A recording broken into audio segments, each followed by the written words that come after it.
Good morning and welcome to this session, Stronger Together. Very glad it's one of the first sessions at Skoll. I hope you're all energized and waking up this morning, not too much jet lag around. I was asked to pass on some information in the beginning of this session. One, please silence your phones. Then the session in Nelson Mandela Lecture Theatre will be video recorded and live streamed. Please also wait for the microphone before speaking at this session because it's also video recorded. And you have surveys on the tables. Please take some minutes before the end of the sessions to complete them. It's very important for the organizers. On our side, I'm very grateful for a great panel. Slight change today. Isabel, Mr. Reddy couldn't come, so Isabel Guerrero, one of our distinguished speakers, came to replace him, which is great for the panel as well. I just wanted to very briefly introduce the session and share a personal story related to the topic. So I'm Natalia Agapitova. I work at the Innovation Labs at the World Bank Group, where I lead Social Enterprise Innovations Program. And I was asked to lead that program about 4 years ago, and back then I knew absolutely nothing about the social enterprise space. I was coming from the innovation policy background. Most of my work was dedicated to helping the governments design large-scale development operations in the countries, policy reforms, and I had a lot of questions in my head, and I think those questions were very similar to those that the government officials exposed to the social enterprise agenda are asking themselves. Some of the questions were related to what are social enterprises, who are they, do they exist in developing countries, do they achieve results, is there evidence of these results that is concrete and tangible, can they be scaled, and can the scale be consistent and large enough for the government to care and for the government to pay attention. Another question I had was about the models. Are they all NGOs living off the grants of foundations? Or when they do make profit, is it legitimate to make profit off the poor people? And so with all these questions, I went on my first field visit to see some of the 47 social enterprises that we supported in India through the Development Marketplace program of the World Bank Group. And after I visited just some of these amazing organizations, the only question I had left in my mind was how to help them to scale, how to help disseminate results and stories and experiences and innovation that those enterprises implemented in the field, and I knew they could enrich the development practice and the way the government's solutions work. So we dedicated about 4 years of the next pilot in India to help bring together the government and the social enterprise solutions, because obviously the government is one of the biggest investors and funders of services to the poor, and we knew that scale cannot come without government participation and collaboration in the field. So India's cultural background is very prone to arranged marriages, and so we decided that we'll be in a matchmaking role, helping to bring the government and the social enterprises together and help them to work better. And one of the kind of groundbreaking moment for us of facilitating that dialogue was that in the beginning we were asking about their differences. How do you work? How do you work? And a lot of adversity and kind of contradiction came into the picture. But once we started asking the questions, what do you want to achieve? The answer became very similar. Both the government and the social enterprises wanted to achieve the same goal: better lives for the poor, better services, reduced poverty, improved well-being for the most disadvantaged. And once this departure point was established, we started looking at the differences between the models that the social enterprises and the government pursue as mutually enriching experiences that could be brought together for better innovation, better services, for more collaboration. And when we thought about how to better enable that collaboration, one of the most interesting lessons and experiences came from success cases.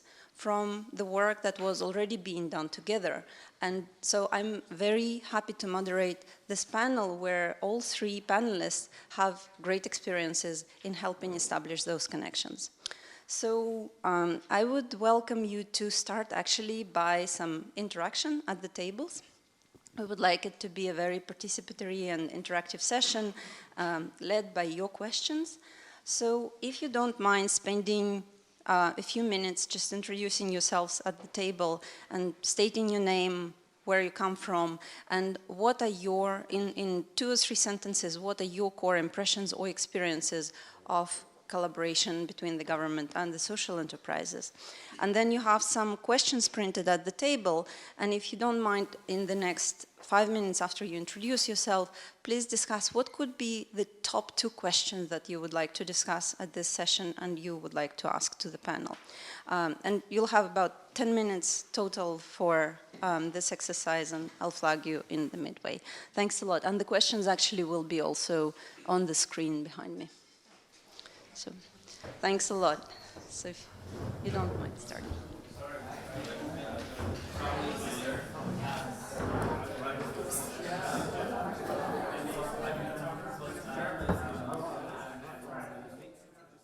I'm really glad that, the tables found good common interests in the agenda. I just wanted to start with the second part of our session. So I would like our speakers to share some personal stories and experiences of how they promoted successful collaboration between the government and social enterprises. What are the examples that were particularly marking in their careers? I'll start with Vidya, and maybe briefly introduce yourself, and then more delve into what you would like to share. Sure. Am I audible? Yes. Okay. Would you mind if I stand there and speak? No. I think I would always prefer that, because government needs to be on its toes. Okay. I'm Vidya. That's a longish name, so don't even think about it. I work for the Government of India. I work as the Joint Secretary handling personnel, which is the HR of government. That's my current position. I've been in government for 25 years now, fossilized almost. Worked across different sectors, starting from health to rural development to education to women and child development, working a lot on social defense for women and destitute children, trafficking, that kind of stuff. And then I moved on. I worked across state government, and currently I'm positioned in Delhi.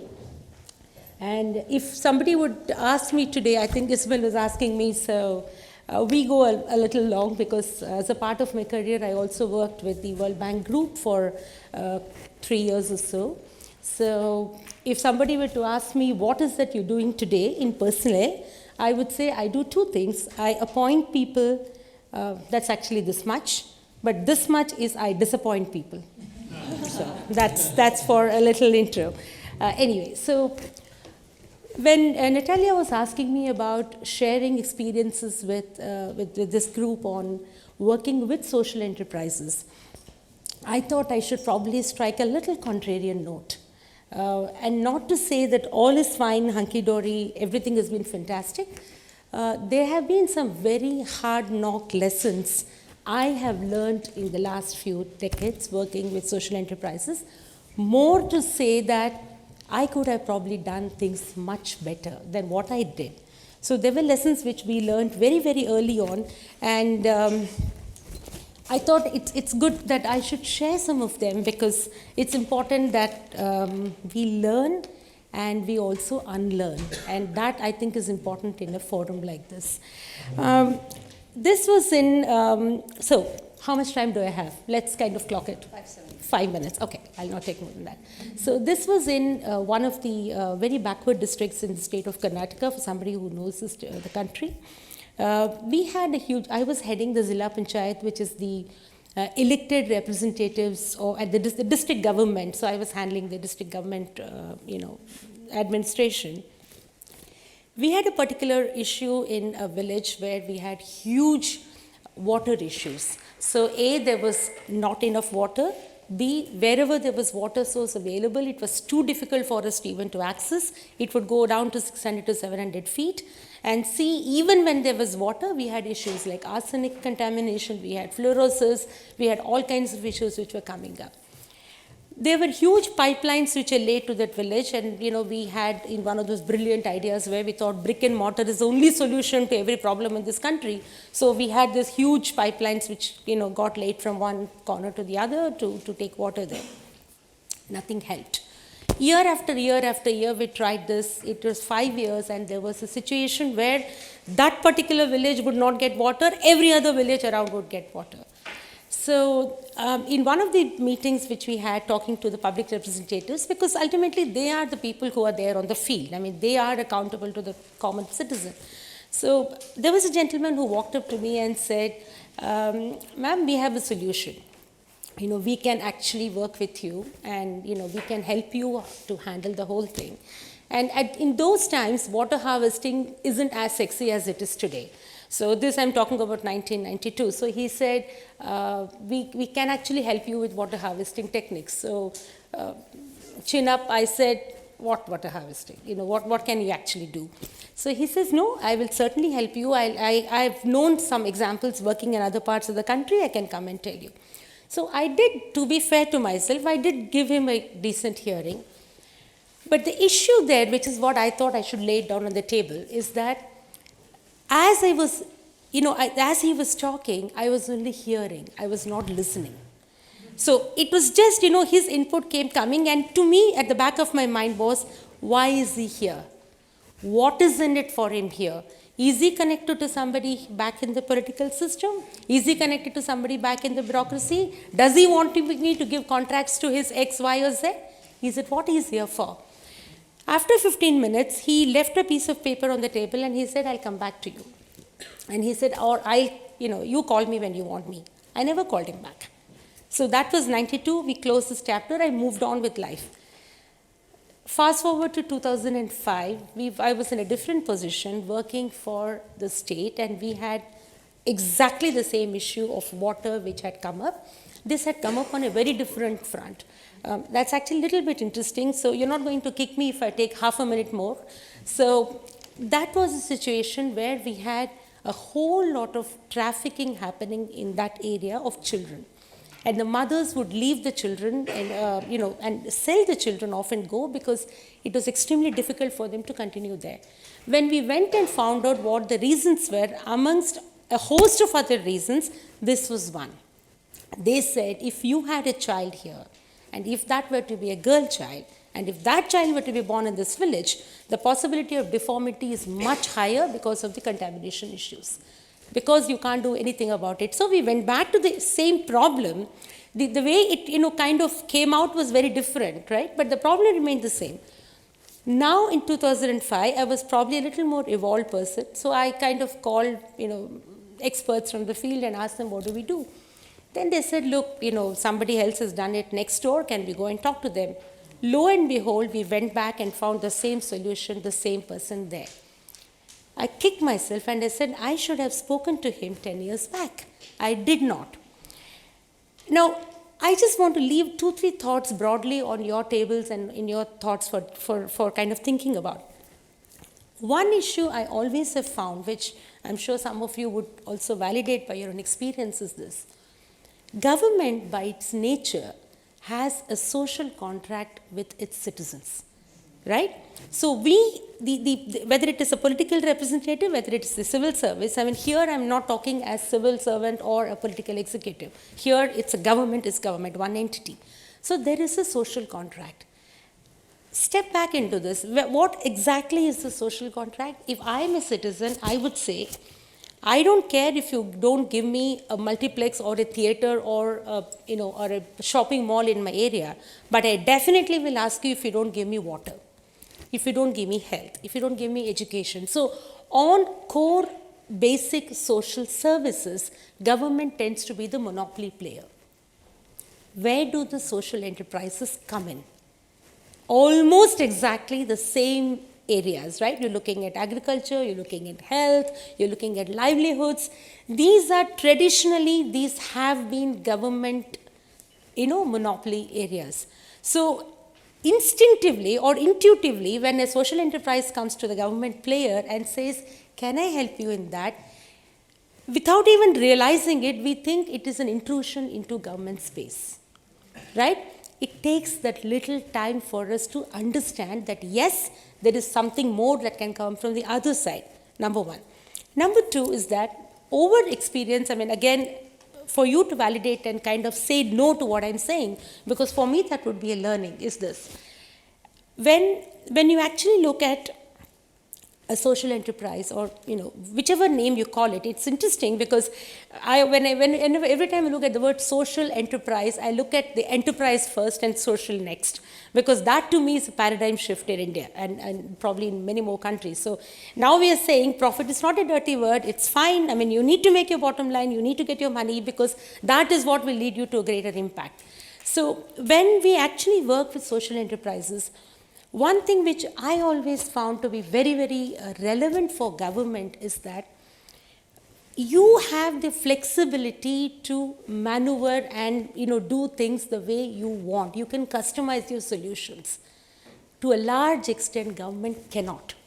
But for me to reach out to a social enterprise, two things I need to do. One, we always work on what I call the preponderance of probability. For some of you who studied law, so it's basically to say you have to prove that you are good.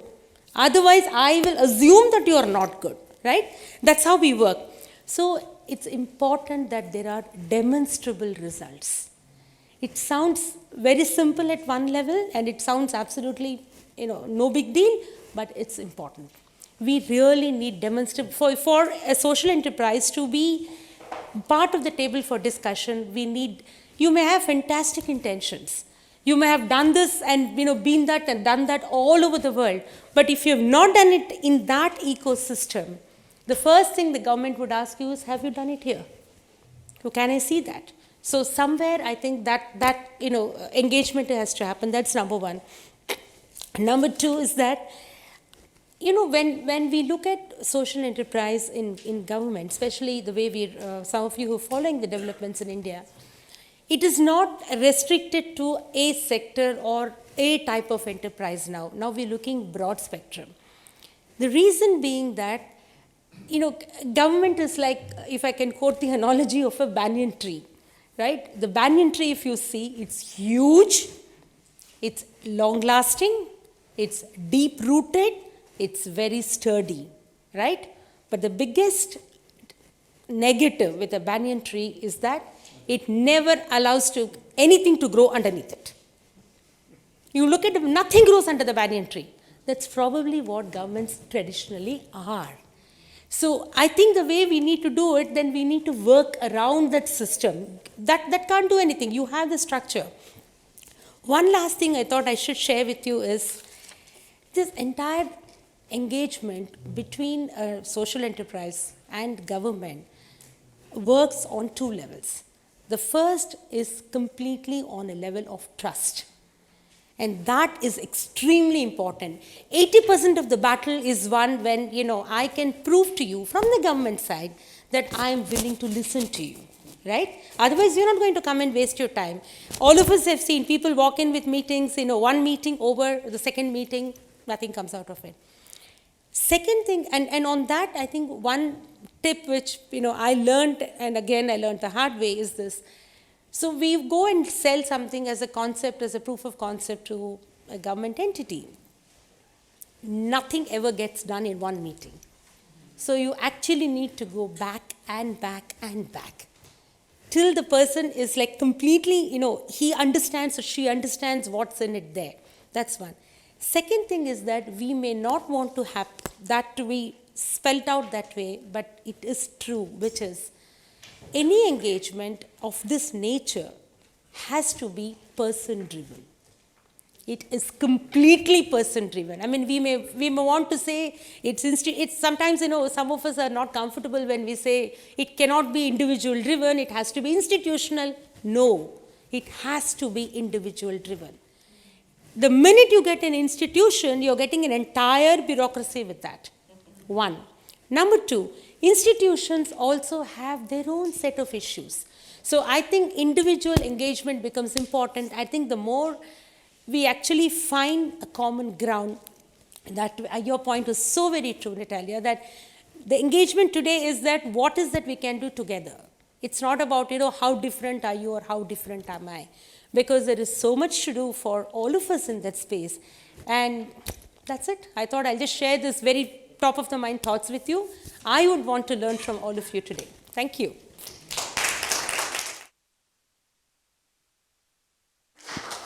Thanks a lot, Vidya. This was extremely insightful. I'll turn to Ritu maybe first, and then Isabel. So, yeah.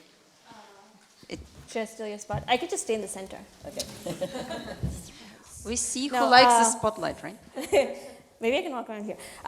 No, so thank you so much. My name is Ritwika, and basically too high, I'm going to come down. Basically, what I do is I am the CEO of a firm called Swaniti Initiative. What we do at Swaniti is we work with the Indian government and try to support them to better deliver public services in health, education, gender, and livelihood. Under this broad banner, what we kind of get to do is see a lot of government functioning in being able to support them. And in the process, we've had the opportunity to learn quite a bit on how government works with social enterprise. So Vidya, I really liked your way of actually telling a story. Keeps things interesting. So what I'll do is I'll kind of share a story as well in regards to something that we recently did and what we learned. So we worked in a state called Odisha. And in Odisha, what we were trying to do was basically go into the community and work with the district administration to collect data on how public services were being delivered. Fundamentally, what we believed was going on was that the government allocations which were going into that district were going in a place which did not require it. So for example, in health, not necessarily, you don't need to build that much more health infrastructure. Maybe the focus should be on bringing in more support on human capital, more doctors, more nurses, more healthcare workers. So what we tried to do there was to go in and to work with the administration to collect household level data and then subsequently create a dashboard which would help reflect what was going on and work with the administration. Now, I think Vidya raised some really good points. One of the interesting things which happens when you go into, we being Swaniti and being a firm that actually works in partnership with the government, you go into the first meeting and the guy smiles at you and he says, well, thank you so much for coming in. You came in from Delhi and I'm sure you're going to go back and I will never see you again. So that's great, right? And that's pretty common, right? I mean, I think a lot of us come in from outside and Vidya, you raised a valid point, is that the thought is that you're from outside and you came in and you have this program and you think it's the best program in the world and I have to stay here and I'm the one who actually understands it. So what do you have tangibly to offer to me? And I think the first point then is of trust and building that trust, which cannot be emphasized enough. And I think it's not a one meeting thing. It is a process which has to happen. And it is something which you have to give the confidence in our experience to government saying, I'm here to help you, I'm here to support you. You're the person who's working on this. How can I be of better assistance? And that's something I think which we are at fault at is we don't kind of always recognize that sentiment of that person being in the community and being rooted there. So that's something which we learn in the process. The second thing is a very distinct value proposition. Again, something which has been discussed. So, great, you're collecting data, that's wonderful. Well, we do it every year. So why are you any different from what we're doing? And why should we trust what you are doing is much better than what we're doing? And I think it goes back to the example of water. I mean, why do I trust what you're building is going to be much better than what I'm building? And there's a very valid point there. And I think being able to say something like, we've done this in the community and we've seen that, is that when something happens in a neighboring community or in the community itself, taking that example back and saying, this is why it works, is usually very helpful, is having that distinct value proposition. This is what I bring, which you don't already have. This is where it was done, which you know and you can trust. And this is why I think it would be useful in this community. Literally like 3 bullet points, having that there is very helpful. And I think the third thing is also being able to speak the language of how government bureaucrats work, and this is my last point, is being able to kind of speak the language of this is how, what you're thinking and understanding the sentiment of the bureaucrat, and this is why this is important, right? So Vidya works like 14-hour workdays, and you have a 15-minute meeting with her, and going in and saying, this is our philosophy, I'm probably on the fence on that one. So instead, it makes sense to go ahead and say, okay, you know what, this is how you are overworked, this is what we'll bring to the table, this is why it's useful, and understand that sentiment and understand the jargon which the government brings in. I just got a flash for the 5 minutes. My 5 minutes are up. Good to go. Thank you. Thank you very much. Isabel. Please.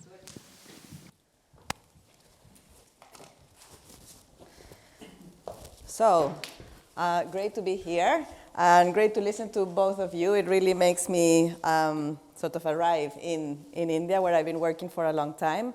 I was first the country director for the World Bank in India, and then I became the vice president for South Asia, so I was living on and off for around 6 years there. Giving Vidya's very honest conversation, I think I'm going to be very honest too. Right now I'm teaching at MIT and at the Kennedy School a course on scaling up, but I've also founded a nonprofit that helps large grassroots scale up. And the course in the Kennedy School is also on scaling up. So I've been working from this side on scaling up now for a couple of years. In the World Bank, I worked at scale. I managed a portfolio of $39 billion for South Asia. And there I had experiences working with social entrepreneurs. Two really important projects. One was the HIV/AIDS projects, where we had no results. It was very difficult to get results until we involved the communities with the issues of stigma, with real answers, which had to do with changes in behavior that you cannot do from the top down, but really need mobilization at the grassroots. Also worked with self-help groups, which eventually scaled up. I started to work with Srijan like 8-9 years ago with Sewa, and then they scaled up to 8 million women today in India. The frustration I had from the World Bank was that even though I really wanted to work with grassroots and I really wanted to work with social enterprises, when you have a huge portfolio, it's very difficult to actually pay the managerial attention, even if you want it. The whole system is driven to large operations. When you're presenting to the board a $1 billion operation, that takes precedence over everything else. Well, really the development work I felt, the most creative innovation that we could do was work from the grassroots. But with all my intention, the pull from the system, which is asking you to deliver the things that count for their own social capital or their own credibility at the board, moves you further. So in spite of these successes, we couldn't really at that time build it up.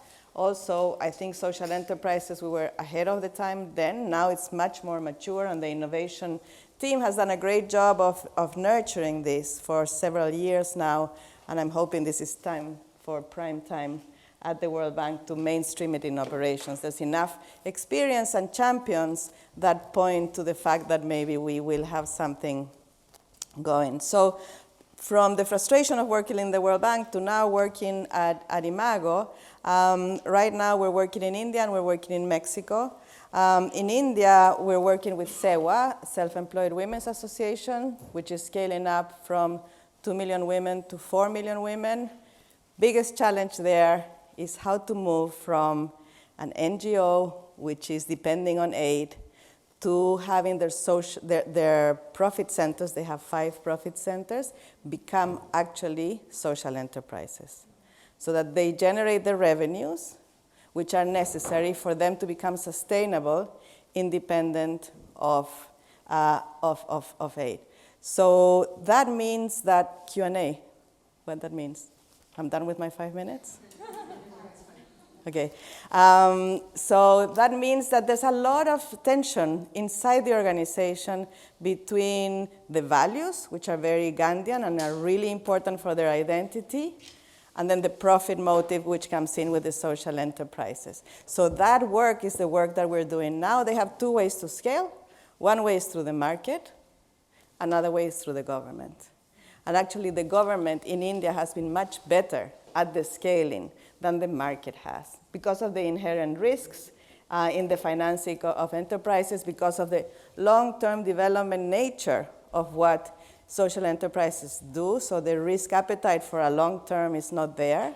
So these markets are not yet developed, so the government has been the best partner in actually scaling up through the national livelihood, the national rural livelihood mission. I'm also working with Pradhan, a team in Pradhan, which is doing a new program called Transforming Rural India, bringing in the best NGOs, which are present both at the self-help group level, but also at the technical level on education, on health, and on water and sanitation, bringing them on a platform so that they can be like activators of the self-help groups so the women themselves become the agents of change. In terms of what the social enterprises bring into the government, they bring in innovation, as you mentioned. They bring in cost effectiveness. They're much more cost effective than either a World Bank project or a government project. And the big challenge, and the flexibility and the customization that we already spoke about, but the big challenge is scaling. I think it remains a huge challenge, and that's why this session is so important, because only working together with government, in the case of India, that scale can be achieved.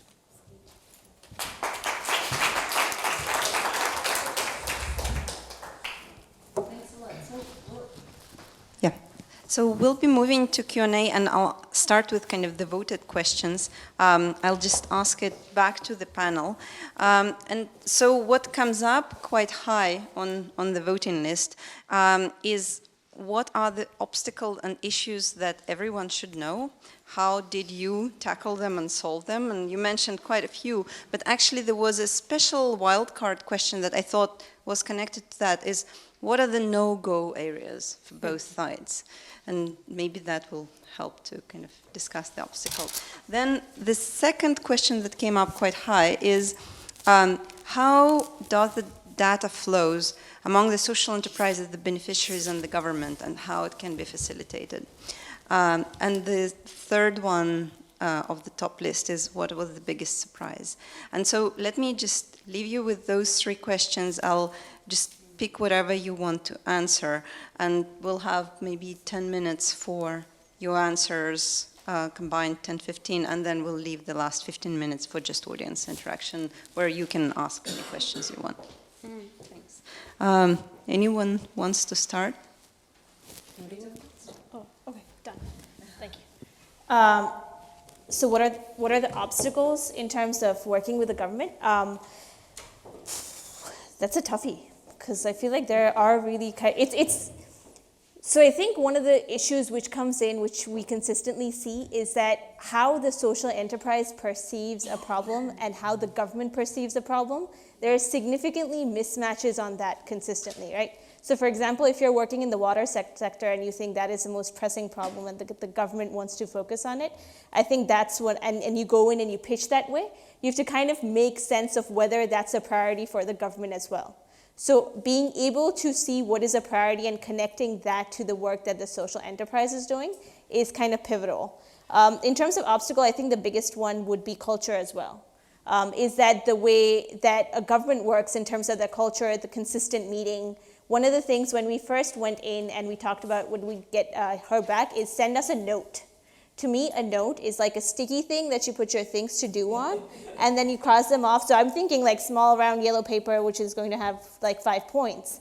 That's not a note. A note is like a 3-4 pager, or it could be like a 50 pager. So I think the culture is the other aspect, which I would think is another major obstacle.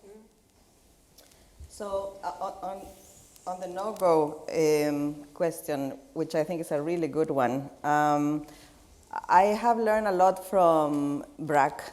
I think Faisal Abed in BRAC told me once, I was interviewing him, that for him, being very careful on the political side has been a secret for his success over so many years. So he was saying, if I go and see the Prime Minister, because now he's a huge player in Bangladesh, I make sure that I also see the leader of the opposition at the same time. So always being very careful of not appearing political, even though a lot of the things that are done do involve advocacy, like human rights. And but I thought that was a really useful piece of advice. I think somebody asked the question of how does the data flow. I'm not sure whether I understood it correctly, but I can kind of change it to talk about how the data flows in terms of between the government and the enterprises outside. It's actually interesting because in the early, where the stage is being set, information is power, right? Information in government, as with any other entity, is power. So what you get is actually data, it's not information, right? So you get some numbers, but those numbers need to make a story. And that is something which is immediately not, because there is as I was telling you, there is instinctively, I don't want to give you information because I'm not sure what you're going to use it for, because there were several examples where things also went probably not the right way. Now, having said that, I think the way data or information flows between the two entities is coming back to what Ritika says, which is the minute you have the trust which is established, then everything becomes easy. For me, for example, today in the place where I work or my previous assignment, we actually have a set of people from outside who access the data in government, who come and talk to us, who actually get us the data. It's not just they are taking data from us, they tell us that, look, you have a problem here, this is what your surveys show, this is what the issues are. So a lot of times in government we hold to a lot of things because the fear of going wrong is much more than the incentive of getting it right. So that to me also answers partly the obstacle issue. Sorry, and the biggest surprise, no one touched that. Maybe each of you could share the biggest surprise you had either working with the government or the social enterprises or in the collaboration. If I can be candid, I think the biggest surprise was I was very happy.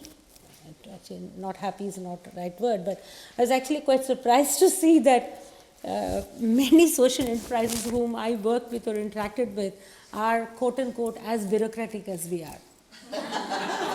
So I'm saying not bad, I mean we're all in the same boat. So, but to be honest, I think the surprise was that to understand the way how we perceive things. So the alignment comes when you actually perceive the things exactly the way you are perceiving. So I think that, that there could be another way of looking at things usually came as a huge surprise to some of us in government. I think that keeps coming in all the time. Yeah, that's a good one. Any biggest surprises? I think it's when you go into a meeting and no one asks you why you're here, like what's your intent? And someone's like, oh, that's a good idea, we're going to buy into it. And you're like, wait, what? You're not going to ask me why I'm here and why I'm doing this? No, but I think, one of the surprises, which to me is a pleasant surprise, increasingly so, is the tenure of partnerships that social enterprises have with government. Because I think the hurdle no longer is about establishing the partnership, it's about maintaining it for 5, 10, 15 years to the content of both sides, to the satisfaction of both sides. And I think that's the magic piece which is going to be the next step to crack. It's not going to be getting through to government and initiating a partnership, but it's going to be about maintaining that partnership for X number of years. And I think it's always surprising to find models where there's been 10, 15 years of that partnership. Isabel?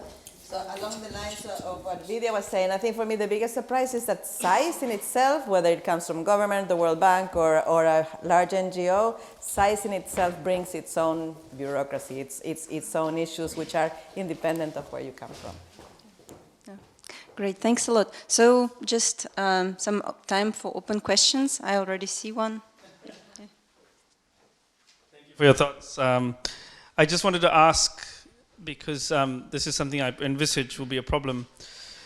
So governments have shelf lives, and how does one engage with changing governments, their changing agendas, and the increasing influence of corporations on governmental policies? This is something that, as a healthcare worker, I've seen private corporations influencing governmental policies to suit their own needs.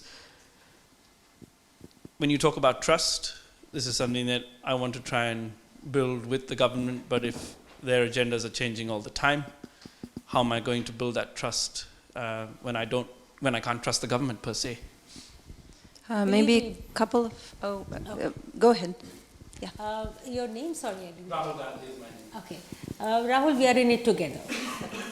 Simple reason why I'm saying that is, as you rightly put it, governments keep changing, right?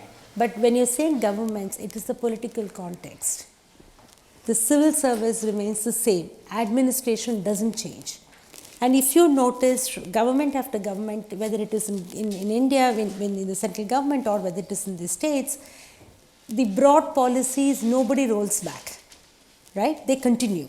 They may tweak it, they may change it, they may modify it to suit, whatever they want, but they normally do not roll it back. Simple, the answer to that is that you have a continuity of policy. There might be stops, there might be pit stops, as you go along, but it continues in one direction, one. Two, you're right. How do you then build an engagement with a system that could potentially change? That's a question you have. Which is why I said it starts with a person. Usually it starts with a person, because what happens is, so assuming your government has a shelf life of 5 years. Now, if you say that I'm going to engage with X government entity at the institutional level, by the time you build that institutional enterprise, engagement, it will be 4 years, and in the 5th year, it's all done. So what you then actually will have to do, and government has to do, is to engage at a personal level. So that is when your leader comes into place. When I mean leader, I mean the champion of the cause, right? So you start at the individual level and then progress towards the institutional engagement. But yes, there always is a danger, potential danger of what happens when Vidya moves out, X comes in, X moves out, Y comes in, what happens? So what we do, we also do it in government. So I have a policy in place, I'm assuming my boss will take it in. But 3 years down the line, he moves out or she moves out and somebody else comes in. And for her, this is not priority. So then what we need to do is, we always are in a state of preparedness. That's what I call myself. Always in a state of preparedness to say, how am I going to sell it and resell it and resell it to you? Because as I'm reselling the concept to my own boss, I'm iterating myself and I'm fine-tuning everything myself. So that is, that's a danger which we all live with. That's an issue. But equally look at that as a flexibility you have. So you have a guy, suppose that person is stuck up, he doesn't want to change, he doesn't want to change. Be happy, 3 years down the line, that person will not be there. So that's it. So I always look that as an opportunity and not as an issue. Yeah. Live with it, sir. Yeah. Great. Other questions? You choose. Hi, Tom Finney from Results for Development Institute. Thank you very much. Really interested in the issue of overcoming the trust barrier. And also the issue, Isabel, that you raised around big institutions not being able to engage very well with the smaller grassroots. So a lot of what we're seeing in East Africa are these intermediary level organizations, healthcare federations whose job it is to aggregate private sector, fragmented bodies and make it easier to engage with government. I'm just wondering about your experience with intermediary organizations in India, both in the context of bringing public and private together, but also, Isabel, from the perspective of helping innovators with great ideas connect to different investors at different stages along that scaling pathway. So we'll take 2 more questions.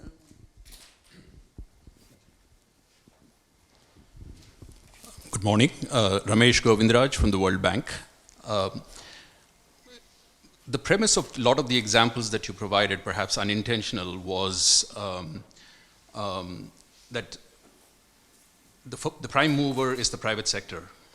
It's also focused on specific initiatives that individual brings forward, which the government then responds to. Perhaps you could provide us some examples of where the government has taken the lead on this, made a much more sort of broad-based effort. I realize you mentioned that individuals matter, and I take that point entirely. But should it always be the case that it should just be individuals? Could there be a more broad-based effort for this kind of public-private engagement? And one extra question.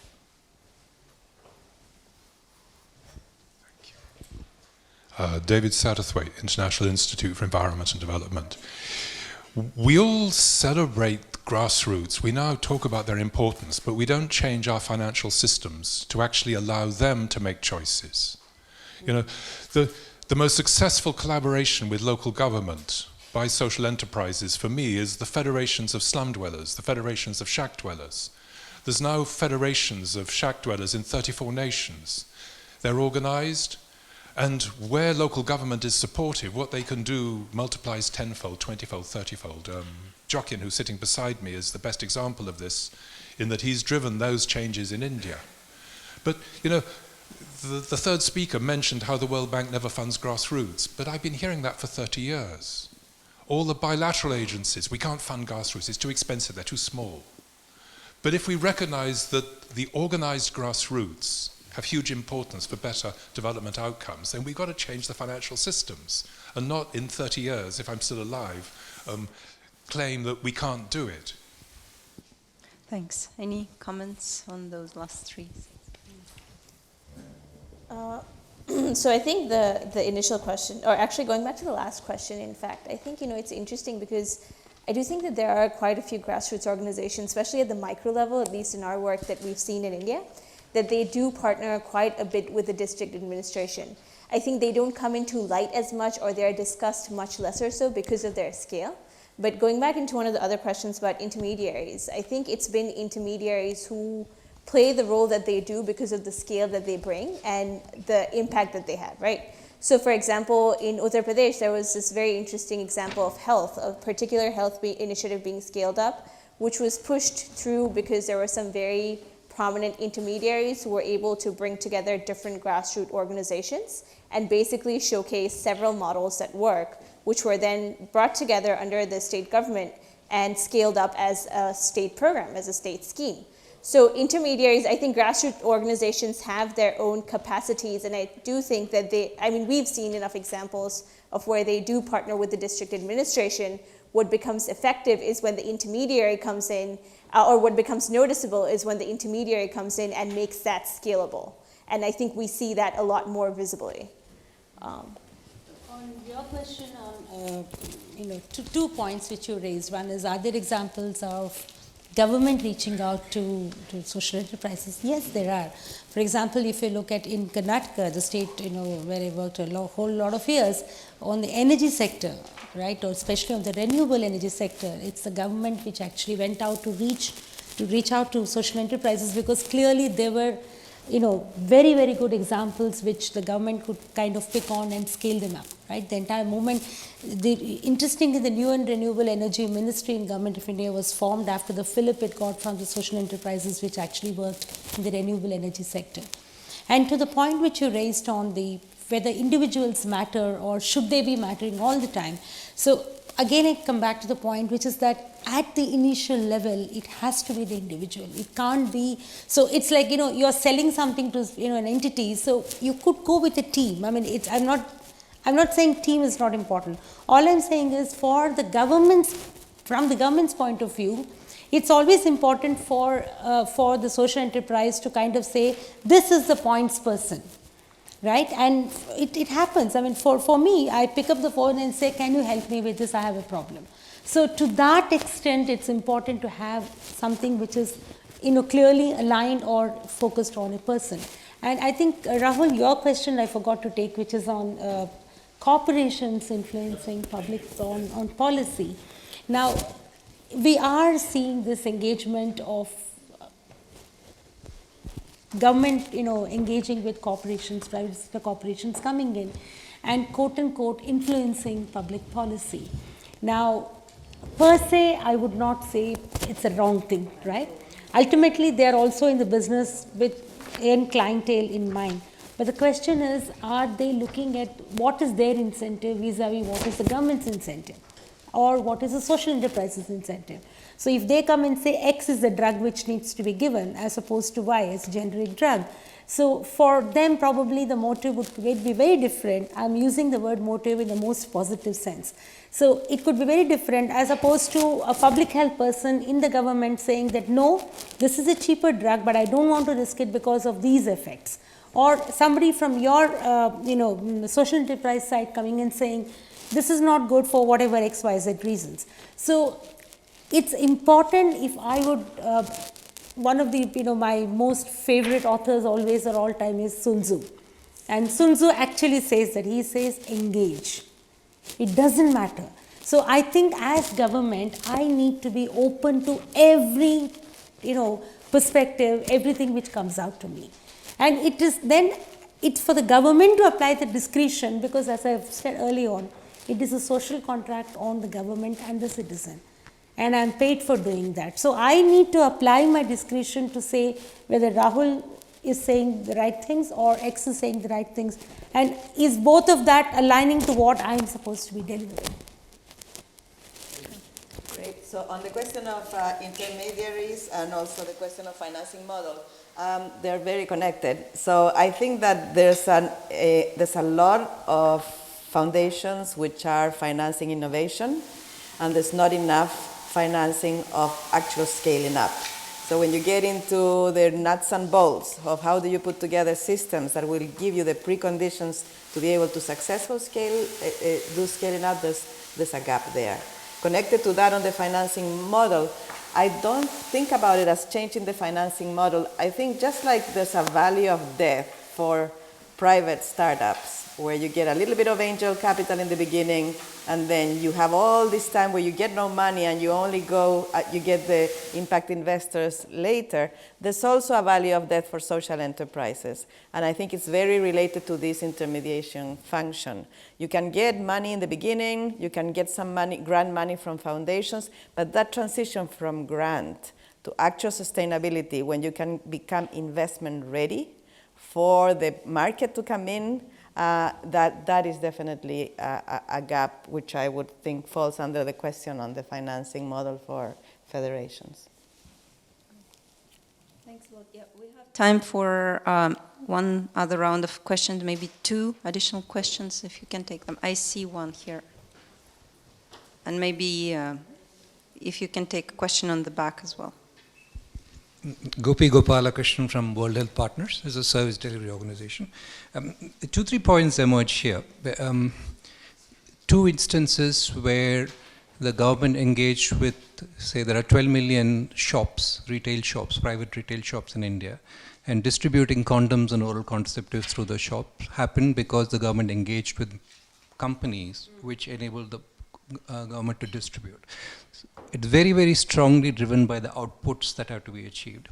The second one is a recent example where the TB department has introduced a program called PPIA, Public-Private Interface Agency, through which doctors and laboratories, etc., in the private sector are being engaged for TB detection and treatment. Both have produced very good results. But I go back to your UP example, where there is this organization, Fifth Estate, I think it's called, which has been brought in to engage with a variety of NGOs. But there are no outputs. It's more like a relationship and an engagement on the processes, but no clear outputs that are defined. And I'm not very sure what kind of results it's going to produce. So for me, the takeaway point is the moment you can very strongly focus on outputs to be delivered, and the government has an ability to monitor those outputs. Because one major shortcoming in government processes is that there is no independent assessment of outputs. Everything is on the basis of people who are performing are the ones who are reporting the data to you, and there is an immediate conflict of interest. So unless that is corrected, you really cannot manage a large-scale system. Thanks. And there was a question on the back.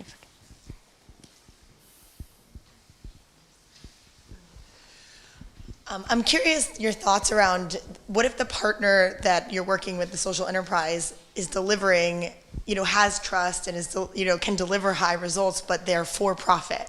Well, I mean, I guess that impacts trust. I mean, in a way, what are your thoughts around that?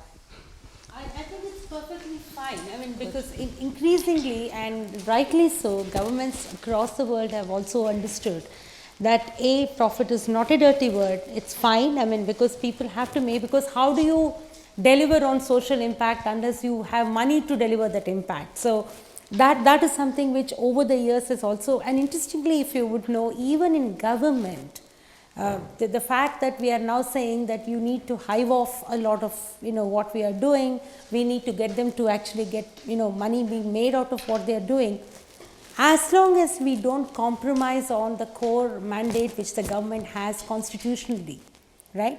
I think it's perfectly fine, and increasingly governments are open to the fact that it's perfectly fine working, working with entities which are for profit. So I actually think it works better when you're for profit, Yeah. because then you know the bottom line, right? So when you come in, you don't have, so we're not for profit, for example, so the question then comes into us is, where are you getting your sources of funding? What is their intent? Why are you here? So I think there is more of, with a for-profit, straightforward, we want to make money, good to go. So I think that having a for-profit piece actually works better. Sir, to your point, I think actually it's really interesting what you say, because I think you're highlighting a fundamental issue, which I think is the next piece. So you talked about output. And I think, one of the big things which will come up in the next wave is going to be why are these partnerships selected, and how are they maintained, right? So a lot of what we see in our own example is that a partnership will continue for 3 years, and then boom, it's cut short. Yeah. And there isn't an understanding on either side as to why that has happened, right? And it might be a personality thing, it might be actually a program, and I think defining those metrics and being able to say this is exactly what our partnership will entail is going to be like the next big wave of questions which we'll have to answer. No, final. We are right about on time. Just wanted to remind you to fill the forms if you may. Just take 1 minute for that. And please come to our panelists if you have any questions, you want to continue the discussion. And so just wanted to share very briefly that the Social Enterprise Innovation Program that we have at the World Bank Group, one of the objectives for us is to really make sure that we can enable various channels for scale for social enterprises, including through government collaboration. And the focus of our work is really how to make this collaboration successful and long-lasting. Thanks a lot for joining the session.